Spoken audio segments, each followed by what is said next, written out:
ഇന്ന് നമ്മളിവിടെ ഉണ്ടാക്കാൻ പോകുന്നത് വളരെ സ്വാദിഷ്ടമായ സേമിയ ചിക്കൻ ഉപ്പുമാവാണ്. സേമിയയിൽ ചിക്കൻ വെച്ച് ഉണ്ടാക്കിയ ഉപ്പുമാവാണ്. വളരെ രുചികരമാണ്. അതിനായി 2 ടേബിൾ സ്പൂൺ എണ്ണ, 1 ടേബിൾ സ്പൂൺ നെയ്യ്,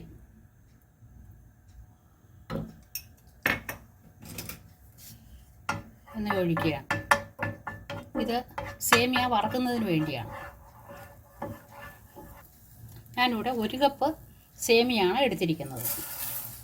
ഇത് റോസ്റ്റഡ് സേമിയാണ്, എന്നാലും നമ്മൾ ഒന്നുകൂടി വറക്കുകയാണ്. സേമിയ മൂത്ത് വന്നിട്ടുണ്ട്. ഒരു 3 മിനിറ്റ് സമയം എടുത്തിട്ടുണ്ട്.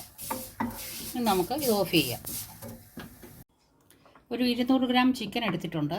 അത് മാരിനേറ്റ് ചെയ്യാനായിട്ട് 1/2 ടീസ്പൂൺ മുളക് പൊടി, 1/4 ടീസ്പൂൺ കുരുമുളക് പൊടി, 1/4 ടീസ്പൂൺ മഞ്ഞൾപ്പൊടിയും എടുത്തിട്ടുണ്ട്. അതിൻ്റെ കൂടെ ഒരു 1/4 ടീസ്പൂൺ ഉപ്പും.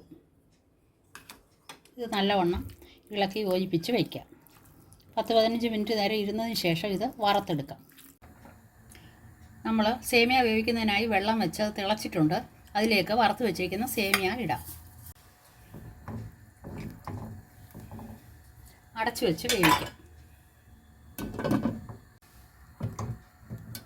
തിളച്ച് വന്നിട്ടുണ്ട്. ഇതിലേക്ക് ഒരു 1/4 ടീസ്പൂൺ നാരങ്ങ നീരും കൂടെ ഒഴിക്കുക. 2 മിനിറ്റ് ടൈം ആയിട്ടുണ്ട്. അപ്പോഴത്തേക്കും സേമിയ വെന്തിട്ടുണ്ട്. സേമിയ വെന്തിട്ടുണ്ട്. ഇനി നമുക്കിത് ഊറ്റിയെടുക്കാം. ചൂടായ പാനിലേക്ക് നമ്മൾ 1/2 ടീസ്പൂൺ നെയ്യ് ഒഴിക്കുകയാണ്. അണ്ടിപ്പരിപ്പും കിസ്മിസും വറുത്ത് കോരുന്നതിന് വേണ്ടിയാണ്.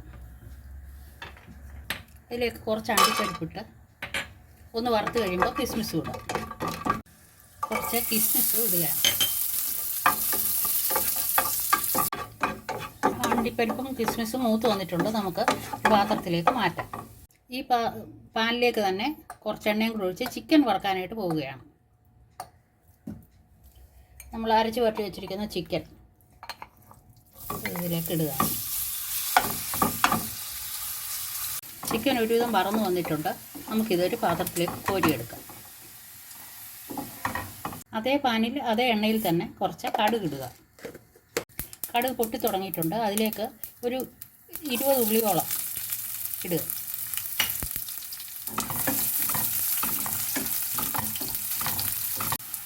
അതിലേക്ക് ഇഞ്ചി, ഒരു ചെറിയ കഷ്ണം ഇഞ്ചി ചെറുതായിട്ട് അരിഞ്ഞു വെച്ചിരിക്കുന്നത്,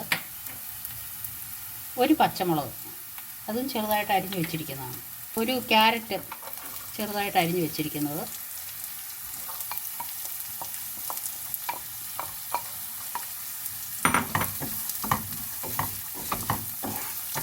ഒന്ന് മൂക്കുന്നത് വരെ ഇളക്കി കൊടുക്കുക. അപ്പോൾ ഒന്ന് നല്ലപോലെ വഴണ്ടി വന്നിട്ടുണ്ട്. അതിലേക്ക് നമ്മൾ ഇറച്ചി വറുത്ത് വെച്ചിരിക്കുന്നത് ഇടുക. തേങ്ങാപ്പീര, 1 കപ്പ് തേങ്ങാപ്പീര, 1 കപ്പ് സേമിയയ്ക്ക് 1 കപ്പ് തേങ്ങാപ്പീരയാണ് ഞാൻ എടുത്തിരിക്കുന്നത്. അത് വളരെ രുചി തരുന്ന ഒരു കാര്യമാണ്. ഇതെല്ലാം ഇട്ട് നല്ലപോലെ ഒന്ന് ഇളക്കി യോജിപ്പിച്ചതിന് ശേഷം അതിലേക്ക് നമുക്ക് സേമിയ ഇടാം. ഇതിട്ട് ഇളക്കിക്കൊണ്ടിരിക്കുമ്പോൾ തന്നെ നമ്മളൊരു 1/2 ടീസ്പൂൺ ഉപ്പ് കൂടെ ഇട്ട് കൊടുക്കുക. ഉടനെ തന്നെ നമുക്കിതിലേക്ക് നമ്മൾ വേവിച്ച് ഊറ്റി വെച്ചിരിക്കുന്ന സേമിയ ചേർത്ത് കൊടുക്കാം. ഇപ്പോൾ നിങ്ങൾക്ക് നോക്കിയാൽ കാണാം, സേമിയ നല്ലപോലെ വറുത്ത കാരണം നല്ല ഒന്നൊന്നേ തൊടാതെ നല്ല ഇതായിട്ട് കിടക്കുന്ന സേമിയാണ്. അതുപോലെ തന്നെ നാരങ്ങാനീരും ആ സമയത്ത് ഒഴിച്ചു കൊടുത്തത് ഇങ്ങനെ ഒട്ടിപ്പിടിക്കാതെ സേമിയ എടുക്കാനായിട്ട് പറ്റും. അതുകൊണ്ട് ഏറ്റവും അവസാനമായി അണ്ടിപ്പരിപ്പും കിസ്മിസും നമ്മൾ ഇട്ട് വെച്ചിരുന്നത് ഇട്ട് യോജിപ്പിച്ച് എടുക്കാം.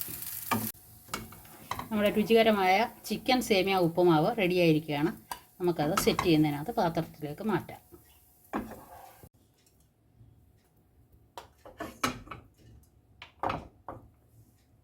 ചിക്കൻ സേമിയ ഉപ്പുമാവ് റെഡിയായിരിക്കുകയാണ്. എല്ലാവരും ഇത് പരീക്ഷിച്ച് നോക്കി നിങ്ങൾക്ക് ഇഷ്ടപ്പെടുകയാണെങ്കിൽ ലൈക്ക്, ഷെയർ, സബ്സ്ക്രൈബ് ചെയ്യൂ. Thank you.